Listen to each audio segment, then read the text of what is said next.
ساعة نخلصها امبارح.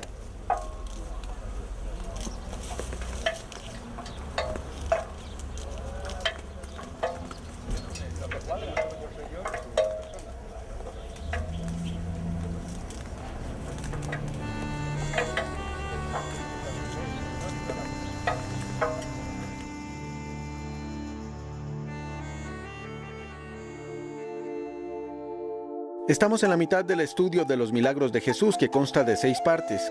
Cada milagro que hemos estudiado está relacionado con el poder sanador y restaurador de Jesús, lo que tiene sentido porque la salvación en sí misma es restauración. Pero con el milagro que vamos a estudiar hoy tenemos una perspectiva distinta, una que no es tan reconfortante.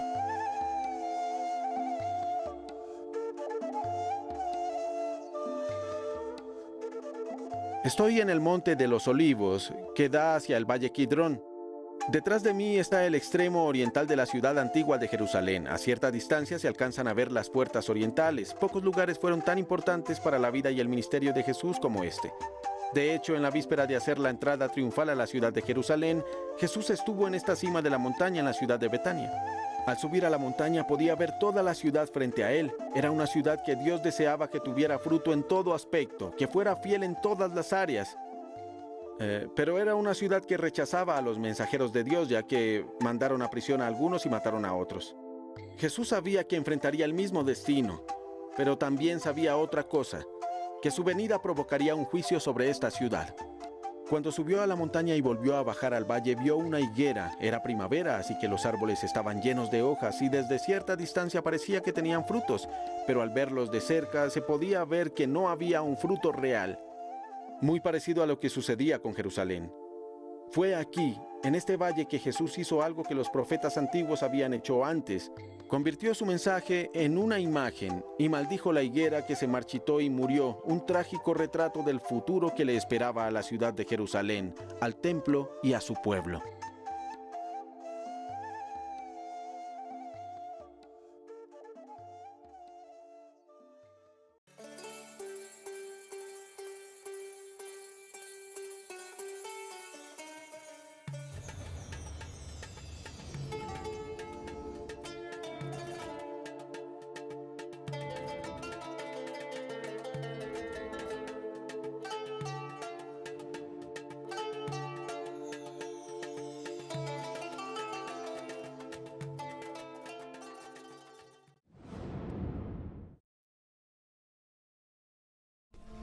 Al día siguiente, cuando salían de Betania, Jesús tuvo hambre. Viendo a lo lejos una higuera que tenía hojas, fue a ver si hallaba algún fruto. Cuando llegó a ella, solo encontró hojas, porque no era tiempo de higos. «Nadie vuelva jamás a comer fruto de ti», le dijo a la higuera. Y lo oyeron sus discípulos. Llegaron pues a Jerusalén. Jesús entró en el templo y comenzó a echar de allí a los que compraban y vendían. Volcó las mesas de los que cambiaban dinero y los puestos de los que vendían palomas, y no permitía que nadie atravesara el templo llevando mercancías. También les enseñaba con estas palabras: ¿no está escrito, mi casa será llamada casa de oración para todas las naciones? Pero ustedes la han convertido en cueva de ladrones. Los jefes de los sacerdotes y los maestros de la ley lo oyeron y comenzaron a buscar la manera de matarlo, pues le temían, ya que toda la gente se maravillaba de sus enseñanzas. Cuando cayó la tarde salieron de la ciudad. Por la mañana, al pasar junto a la higuera, vieron que se había secado de raíz. Pedro, acordándose, le dijo a Jesús: «Rabí, mira, se ha secado la higuera que maldijiste». «Tengan fe en Dios», respondió Jesús. «Les aseguro que si alguno le dice a este monte, quítate de ahí y tírate al mar, creyendo sin abrigar la menor duda de que lo que dice sucederá, lo obtendrá. Por eso les digo, crean que ya han recibido todo lo que están pidiendo en oración y lo obtendrán. Y cuando estén orando, si tienen algo contra alguien, perdónenlo, para que también su Padre que está en el cielo les perdone a ustedes sus pecados».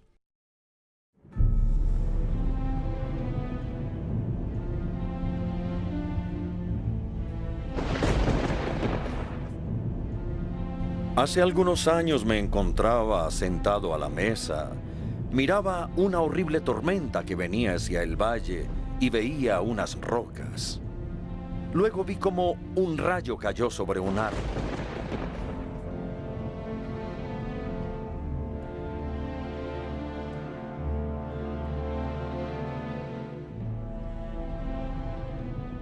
Fue muy sorprendente para mí. Al otro día subí para ver lo que había ocurrido.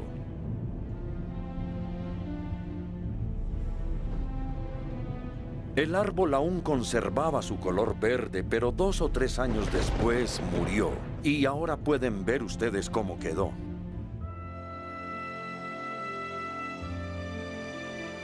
Esta historia de la ira que sintió Jesús hacia una higuera sin fruto es sorprendente y extraña. ¿Por qué Jesús pronuncia una maldición sobre una higuera? ¿Y por qué descarga su ira en este árbol inocente que no produce higos por fuera de la estación?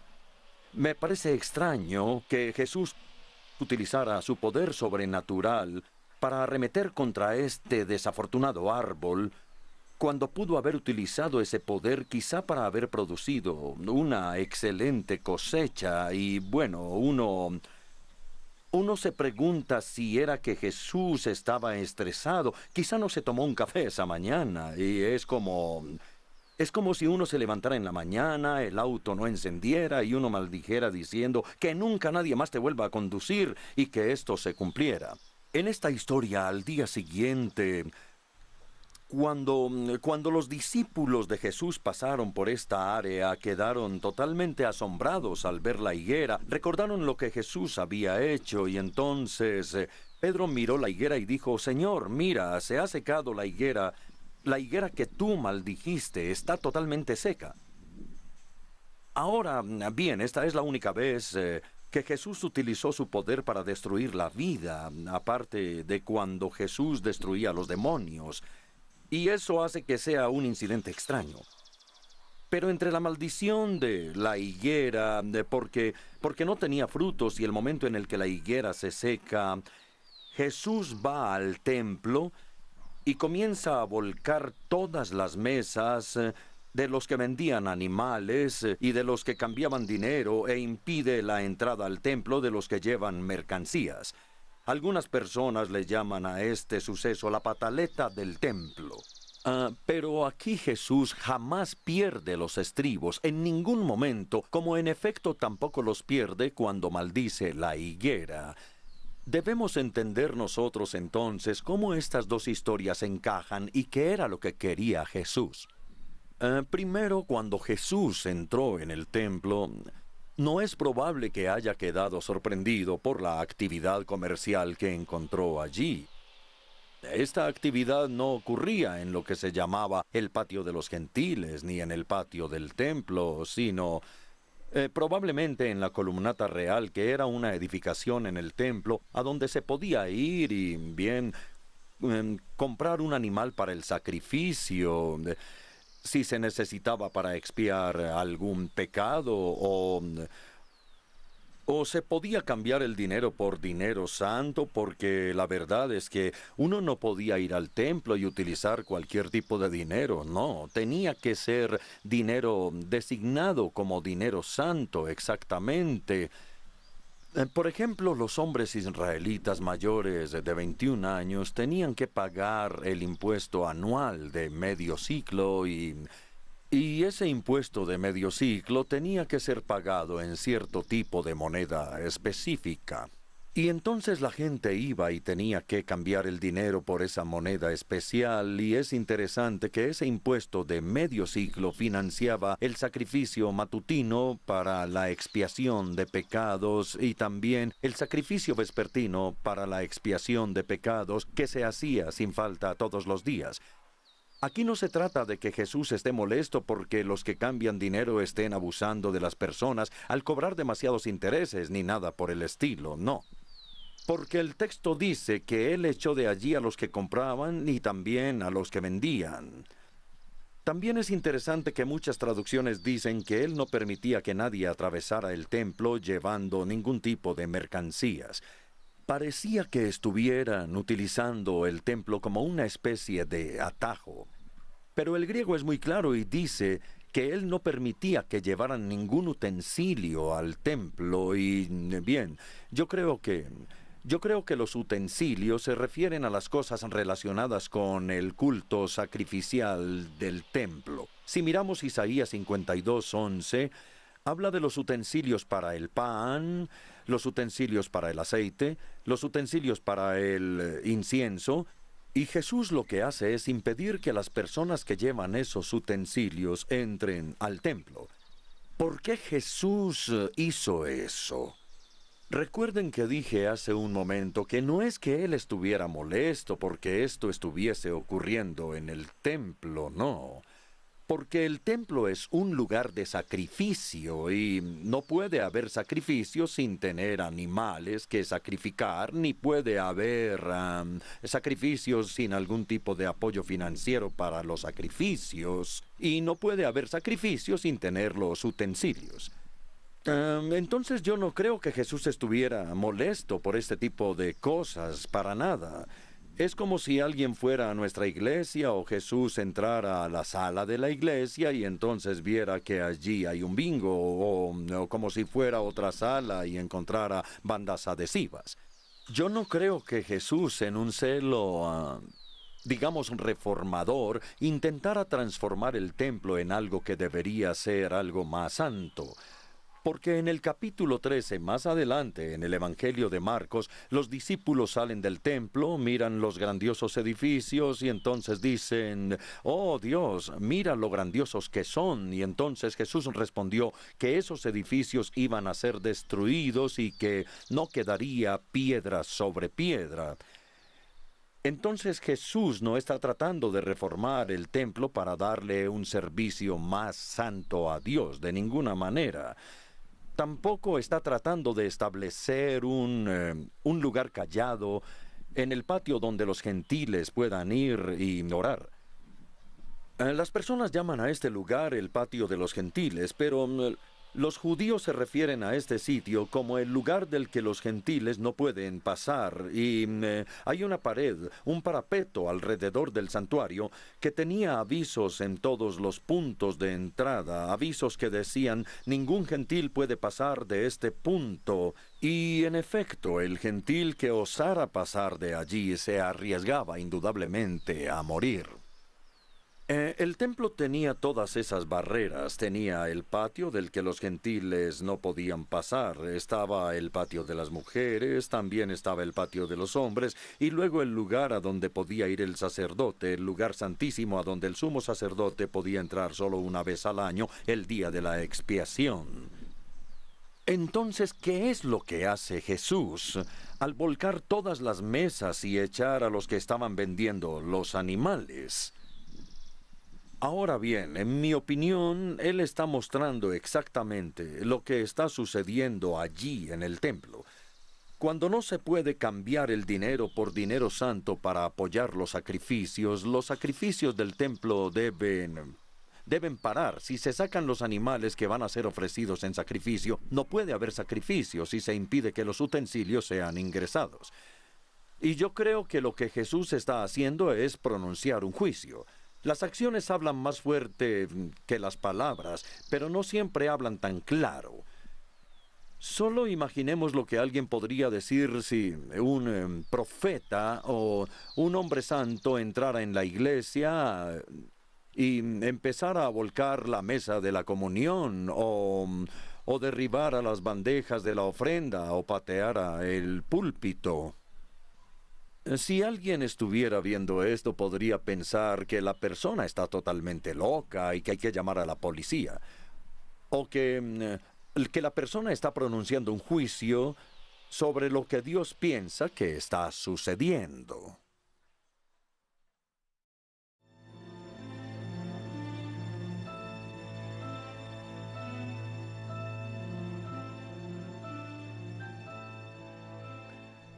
La forma como Marcos une aquí las historias nos puede ayudar a entender este extraño incidente en el que Jesús maldice con sus palabras una higuera que no producía higos por fuera de la estación. En este caso, la historia de la higuera envuelve la historia de Jesús cuando está en el templo.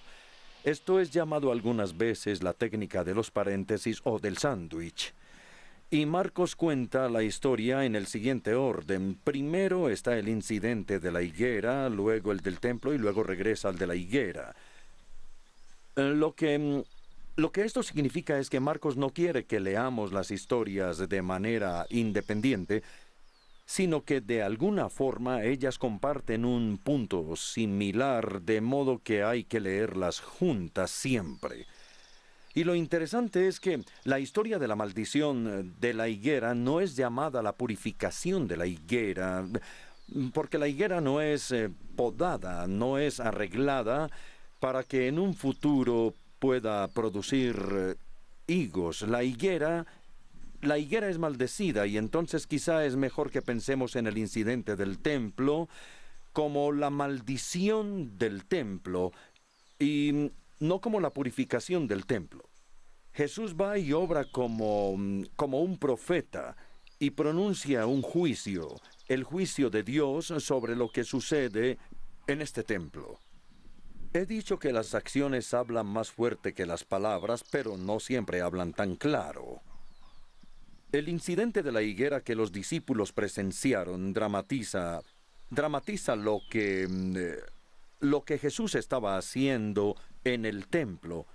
Pronunciar un juicio sobre él y las higueras o los árboles en general, que son un símbolo que se encuentra en el Antiguo Testamento, un símbolo de la condición espiritual del pueblo, o también un símbolo del templo y del pueblo de Israel. Pongamos un ejemplo en Miqueas capítulo 7, versículo 1. Pobre de mí, no llegué a tiempo para la cosecha de verano ni para los rebuscos de la vendimia, y no tengo un solo racimo que comer ni un higo tierno por el que me muero. Bien, Dios busca fruto y no encuentra sino una higuera con hojas, y cuando leemos que al siguiente día la higuera estaba seca de raíz, entonces nos percatamos de que no se trataba de algo temporal y de que la higuera no iba a volver a la vida, al igual que este árbol nunca iba a volver a la vida. Está maldita y está muerta. Y lo interesante es que Jesús se acerca a esa higuera porque tiene hojas y se ve bien, y él piensa que por esto es posible que haya higos. Lo mismo se aplica al templo.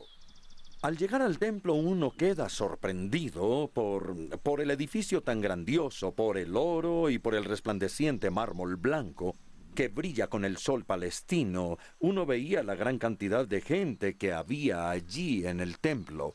Las arcas del templo estaban llenas, había un programa continuo en el edificio, todo se veía bien. Es como la higuera que tiene hojas, pero sin higos.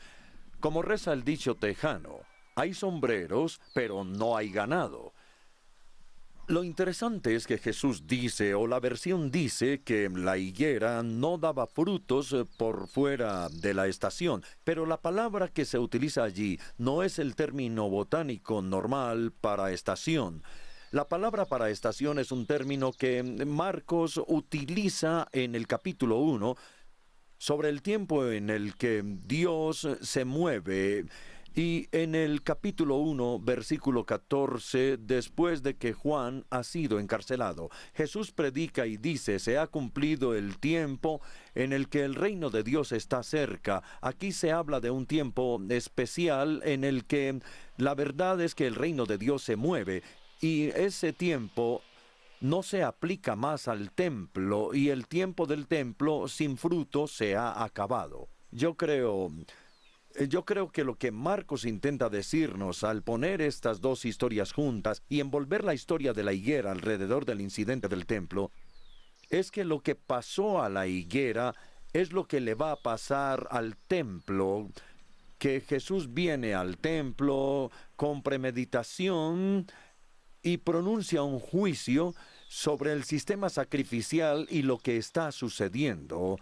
Es como lo que hizo Jeremías Cuando tomó ese gran cántaro de barro, fue al pueblo, lo quebró y les dijo: «Estos son ustedes». Jesús pronuncia el juicio de Dios sobre el templo que no tiene fruto.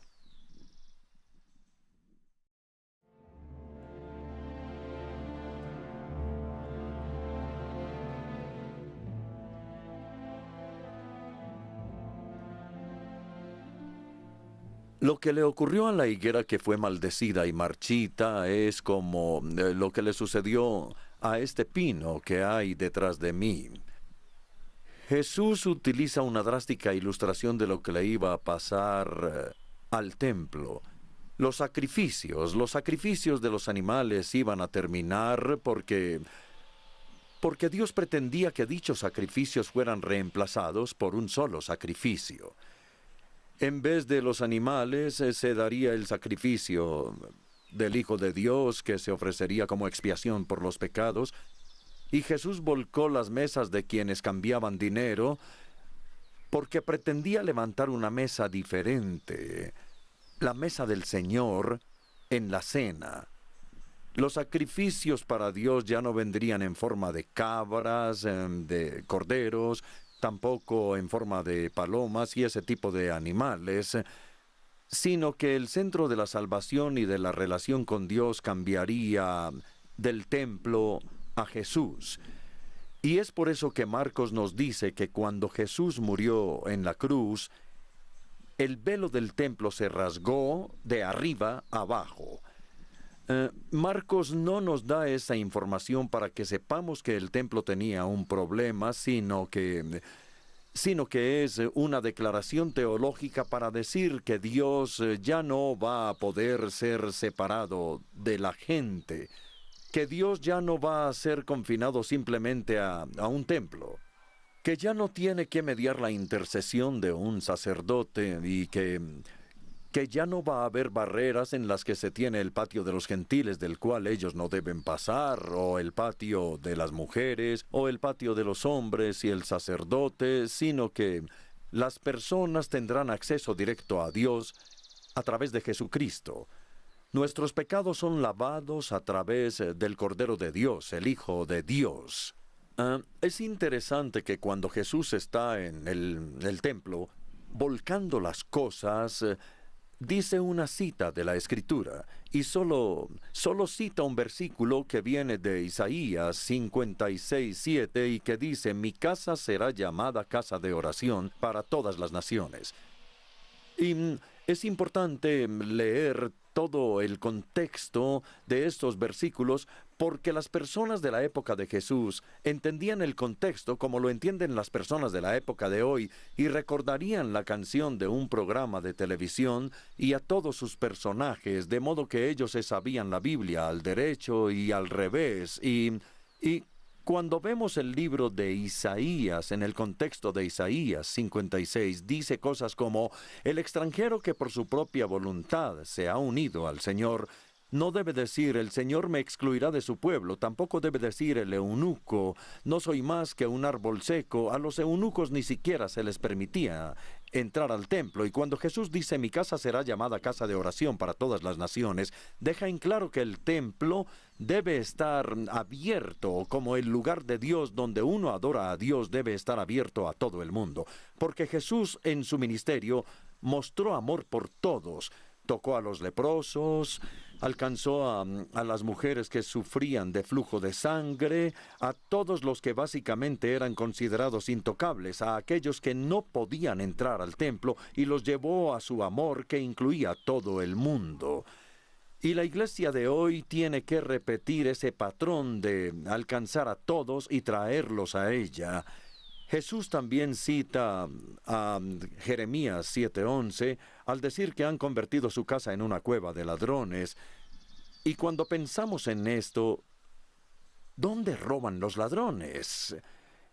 En las autopistas y en los caminos, y luego se van a sus cuevas por donde se sienten seguros. Esta cita de Jeremías debe leerse en todo su contexto, y si empezamos en Jeremías 7, versículo 9, vemos que Jeremías, el profeta, ataca la adoración en el templo y dice: roban, matan, cometen adulterio, juran en falso, queman incienso a Baal y siguen a otros dioses que jamás conocieron. Y vienen luego y se presentan ante mí en esta casa que lleva mi nombre y dicen: estamos a salvo. Y luego siguen cometiendo todas estas abominaciones. ¿Creen acaso que esta casa que lleva mi nombre es una cueva de ladrones? Pero si yo mismo lo he visto, afirma el Señor. Y sigue diciendo: vayan ahora a mi santuario en Silo, donde al principio hice habitar mi nombre, y vean lo que hice con él por culpa de la maldad de mi pueblo Israel. ¿Cómo se aplica esto a nosotros en nuestras iglesias? Quizás somos culpables de los mismos pecados que Jeremías condena. No solo los pecados grandes, sino pecados como el chisme y la lujuria y quizás la ética empresarial, hacer trampa de cualquier manera, o quizá en esta época de tecnología utilizar Internet de manera inapropiada. Debemos empezar a pensar qué es lo que estamos haciendo.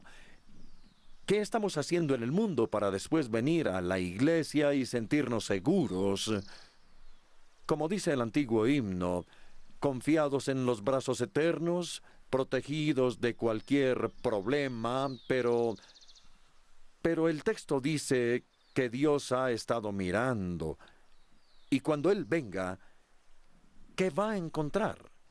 ¿Encontrará fruto o solo hojas? ¿Y pronunciará su juicio sobre nosotros?